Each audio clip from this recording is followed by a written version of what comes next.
Hola, bienvenidos. El tema de hoy se llama Quiero ser como tú. Y vamos a la palabra de Dios en Mateo 18, 21 y 22, por favor.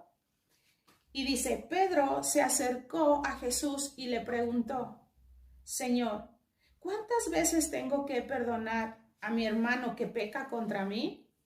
¿Hasta 7 veces? No te digo que hasta 7 veces, sino hasta 70 veces 7, le contestó Jesús. Vamos a orar para iniciar, por favor. Jesús, te damos gracias por este mensaje, Padre, por esta palabra que hoy, Jesús, va a transformar nuestras vidas, Jesús. Hoy te damos tu lugar, te damos toda la honra y toda la gloria solamente a ti. Amén. Bueno, los rabinos o los maestros de la ley enseñaban a las personas que tenían que perdonar las ofensas hasta 3 veces. Y Pedro, queriendo ser generoso y la verdad queriendo quedar bien con Jesús, le preguntó si el número 7 era perfecto. Si 7 veces eran las que él tenía que perdonar a una persona, y Jesús le contestó que debía de perdonar 70 veces 7, dando a entender que ni siquiera debíamos de llevar la cuenta, ¿sí?, de las veces que perdonamos a alguien. Siempre debemos de perdonar a quienes se arrepienten sinceramente, no importa las veces que esa persona nos pida perdón. ¿Estás de acuerdo? Y bueno, les voy a hacer una pregunta. ¿Ustedes han tenido unos mejores amigos? Pues yo sí, tenía unos mejores amigos. Nosotros nos conocimos en la iglesia anterior. Y bueno, era tanta la amistad, tanta la amistad que ellos de hecho nos casaron, organizaron la pedida de mi mano y todo muy padre. Era tanto lo que nosotros nos queríamos y la amistad, que de hecho ella me decía que yo era su hermana menor. Ellos tenían una casa enfrente de su casa donde estaba desocupada, y ellos nos dijeron, oigan, es que siempre después de las carnitas asadas nos vamos a las 3 de la mañana, ¿por qué no se quedan? ¿Por qué no vienen a vivir a esta casa? Se las vamos a prestar 2 años y ya después ustedes nos pagan la renta. Ok, nos cambiamos. Después él nos dice que Jesús le mostró que hiciera, que empezara una célula. Ahí en su casa empezamos nosotros 4, sus hijos y mi hijo Mateo. Así iba creciendo, era insuficiente ella, su jardín y su casa, al grado que Dios le muestra que nos vayamos a un salón, y así sucedió. Y el día de la inauguración, a Erasmo le tocó estar en el área de logística y a mí con los niños.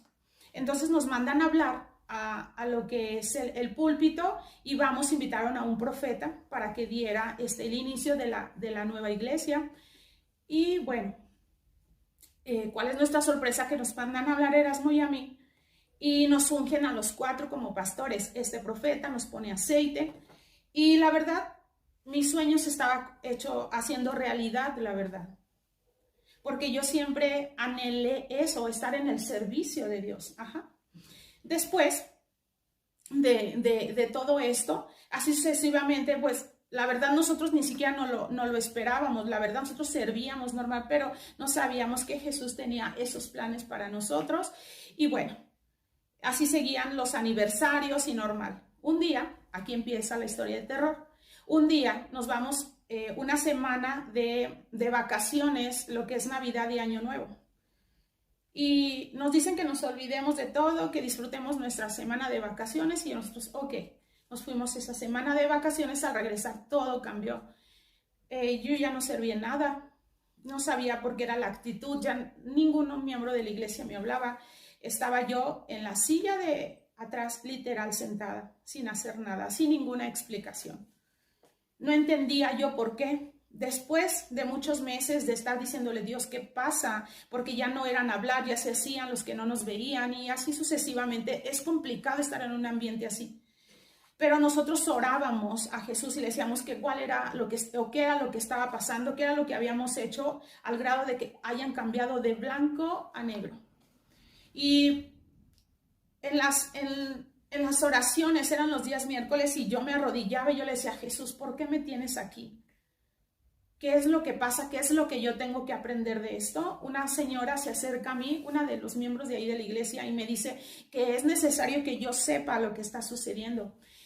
Y bueno, mi mejor amiga lo que hace es que junta a todas las personas, a las señoras de la iglesia, y les dice que yo ya no tengo nada que ver ahí, que bueno, que empieza a hablar mal, que ya no tengo nada que ver ahí, que se dirijan completamente con ella. ¿Por qué dijo esto? Porque yo me encargaba prácticamente de todo, ¿sí? Entonces, que ya no era conmigo, sino era con ella. Ustedes saben que cuando tenemos unos mejores amigos, les contamos hasta lo más íntimo. Yo le conté sobre mis hijos, le conté sobre lo que me había pasado en mi niñez, le conté cómo había sido mi adolescencia, lo que había pasado con Erasmo, cosas personales, íntimas de mi matrimonio, lo que Jesús hacía conmigo ahora, todo.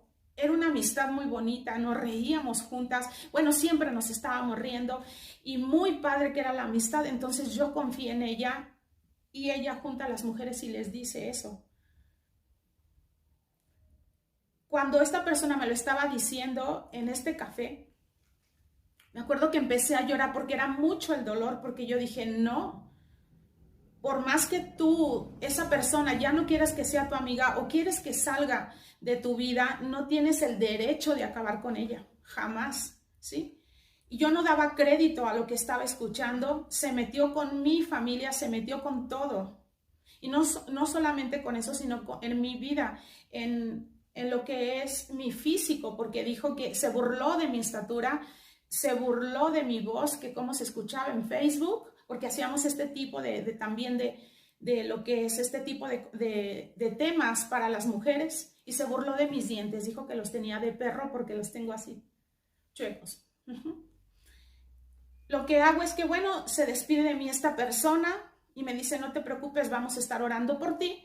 Llego a la casa y me tiro al piso y lloro con Erasmo, con mi esposo, lloro mucho porque de verdad no daba crédito y por mi mente pasaba, como la tenía enfrente y las calles son muy chiquitas, yo decía, ahorita voy a ir y no sé si me entiendan cuando a uno le sucede una situación así, lloraba y Erasmo oraba por mí, me traía paz y luego al otro día me acordaba y yo decía, ¿por qué osó en querer acabar con mi vida de esta manera tan sencillo que era? Váyanse, váyanse de la iglesia, no los quiero ver aquí, o sea, pero ¿por qué de esa manera? Querer acabar literal con nosotros. Nos pidieron la casa, que ya la iban a vender, empezaron a hablar mal de mi esposo para que no le dieran trabajo, no teníamos que comer, no teníamos a dónde irnos. Fuimos a buscar una casa por fe. Y Jesús empieza el milagro ahí. Empieza el milagro de Jesús. ¿Por qué? Porque Él usó como Elías, que le llevaron de comer los cuervos. Así pasó con nosotros. Él llevó a gente que hasta la fecha son mis amigos. Y no por lo que me dieron, sino porque... ¿Por qué? Porque Jesús usó esas personas. Ellas se dejaron usar por Jesús. Entonces estas personas nos dan para el depósito, para la renta, camioneta, gasolina, hasta una persona que nos ayudaran. Me llenaron el refrigerador de comida, me pagaron el agua, la luz. Y estuvieron ahí conmigo animándome porque mi cuerpo reaccionó al dolor, ¿sí? Reaccionó de manera de que me dolían los huesos, me la pasaba dormida, llorando. Pero cuando nosotros vamos y Jesús nos dice, es el momento de ir a dar las gracias. Nos salimos de su casa, ese domingo vamos y damos las gracias. Soltamos perdón sobre ellos. Él oró por nosotros, Él nos bendijo y respiramos. Obviamente nos bloquearon de todos lados, obviamente le decían a todos los pastores cómo éramos nosotros, pero no importaba porque el testimonio es lo que Dios dice de nosotros, ¿verdad? No que lo que la gente decía, eso es lo que estaba en mi corazón, la palabra de Dios, y estábamos ahí diciéndole, Dios, ayúdanos a sanar estas heridas. No fue fácil, no fue fácil. Después de un mes vamos a la iglesia donde estamos actualmente y estábamos, me acuerdo, en un restaurante, unas hamburguesas riquísimas, grandes, con papas a la francesa y la coca que no faltara. En ese momento el pastor pues quería saber quién éramos nosotros, ¿verdad? Y conocernos más. Y me acuerdo que yo me desahogué con él, aún todavía, ¿verdad? Porque teníamos poco de haber pasado esta situación.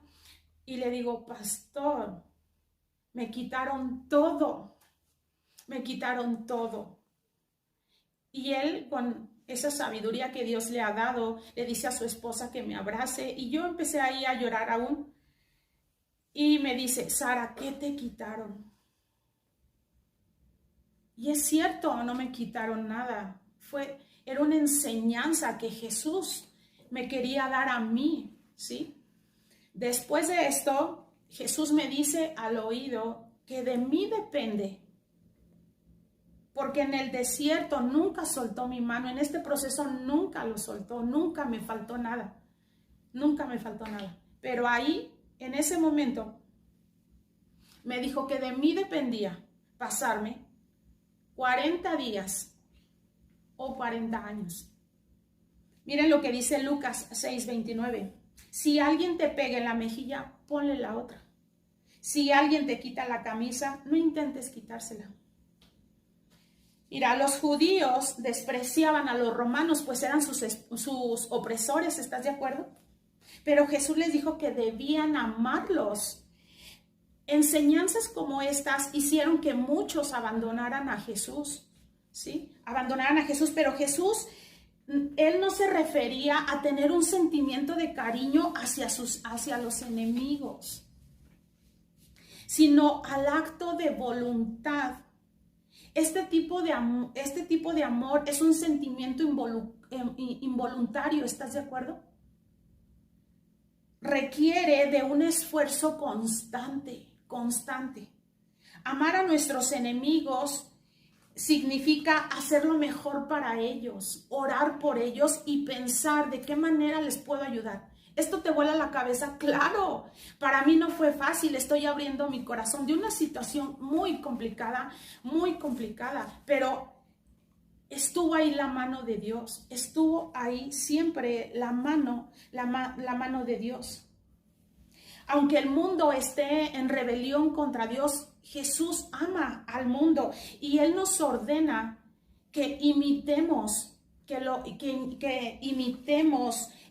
su ejemplo de amar a nuestros enemigos. Ahora, el hacer una buena prédica, eso no te hace parecerte a Jesús. Por eso el tema se llama Quiero ser como tú. El tener la iglesia top, eso no te hace parecerte a Jesús. Ir a llevar el pan, café, evangelizar, abrazar a alguien, o que de repente te juntas con tus amigas y dices, esta ropa ya no la quiero, eso se llama humanismo, eso no se llama parecerte a Jesús. Cuando realmente te pareces a Jesús o nos parecemos a Jesús es cuando perdonamos y cuando amamos realmente a nuestros enemigos, ¿sí? No solamente porque nos ven, ay, mira qué humilde es, wow, está lleno del Espíritu Santo. No, esa es una falsa humildad. Esa es una falsa humildad. Perdona a quien te abusó de niño, no solo sexualmente, de niña, de joven, de adolescente. Perdona. Perdona al que te violentó en todas las áreas, económica, verbal, física.